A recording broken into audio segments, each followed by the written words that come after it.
Dragon's Dogma 2 has so much depth in class building, vocations, weapon skills, core skills, and augments. Today, we're going to learn how to play the fighter class. Importantly to note, this fighter class guide is for max vocation rank, not taking into account augments from other vocations. As more time goes and I test out the other vocations, we will do an ultimate guide that goes into min-maxing to get the maximum benefits out of the fighter class. Class overview.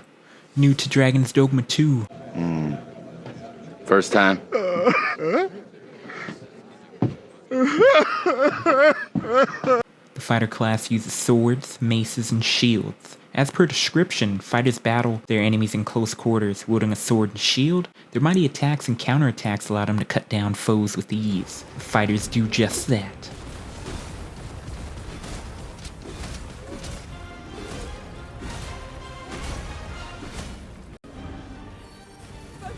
Fighters have access to these augments. Metal augments your physical defense. Provocation increases the likelihood of being targeted by foes. Thew enables you to carry additional weight. Dominion allows you to lift up and pin down foes for an extended duration. Lastly, Diligence hastens recovery when downed or crawling.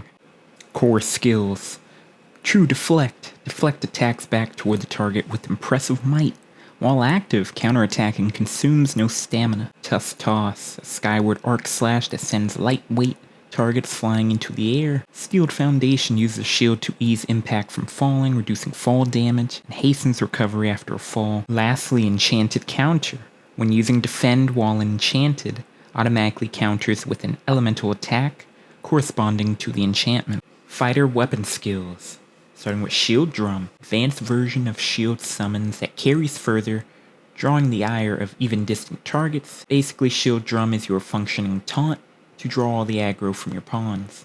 Nextly, Flawless Guard, consumes less stamina, spins nimbly on the spot, blocking attacks every direction with the shield. The great thing is that you can employ the skill while flinching, aka taking damage. Now, Cloudward Slash helps with flying targets. You jump and slash upwards. This version reaches greater heights and inflicts greater damage, which you can now also employ mid-air. Lastly, Gutting Skewer. Thrusts blade into the target's body before raining further blows upon them. If the strike connects, you will cling to larger targets and pin down smaller targets that are flinching. You can tap it repeatedly after, and you can initiate it while clinging to a target. The advanced version allows a greater number of strikes and allows you to employ it mid-air.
As you'll see with the gameplay loop, on the bigger enemies, we kinda just want to keep hacking away at the HP bar, while our mages, or sorcerer depending on how you pair it up, do the bulk of the damage with their spells.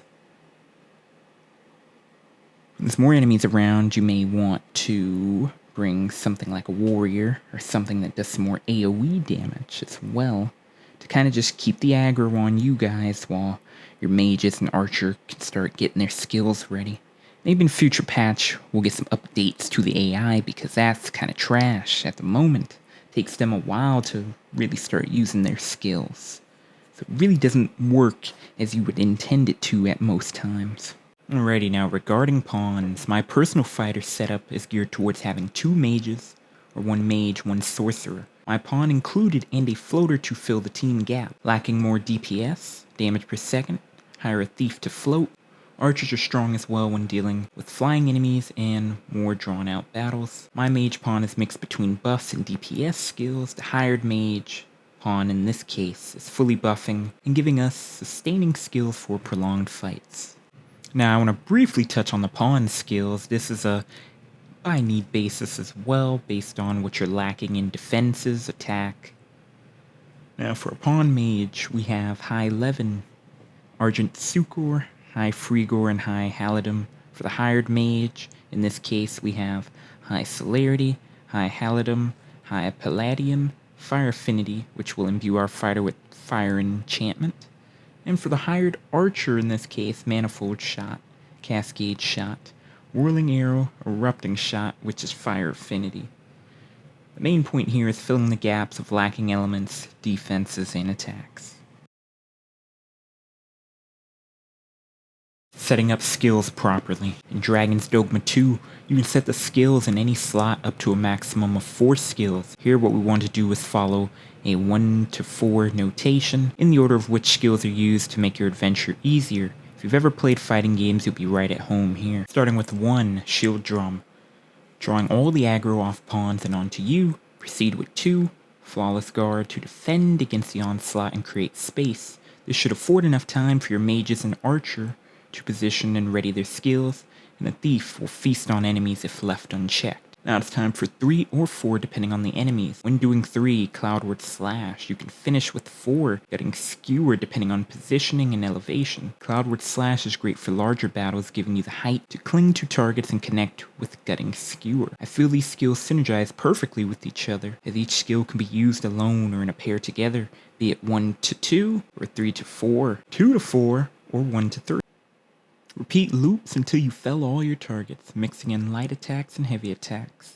Final thoughts. That is the fighter class on the surface, being able to provide massive defense and offensive capabilities tailored to your playstyle. I urge you guys to give this setup a try, and let me know what you think. Also, feel free to leave other pairings down below. I'm not covering any gear in this video because it depends on what you find and how far you've progressed. Gear won't change anything if you don't know how to play the class to begin with. You made it to the end. Hope you Slayers found this informative and helpful. If so, be sure to spank that like button and subscribe, as it helps us a lot to further push out the videos to a wider audience. See you in the next Dragon's Dogma 2 class guide.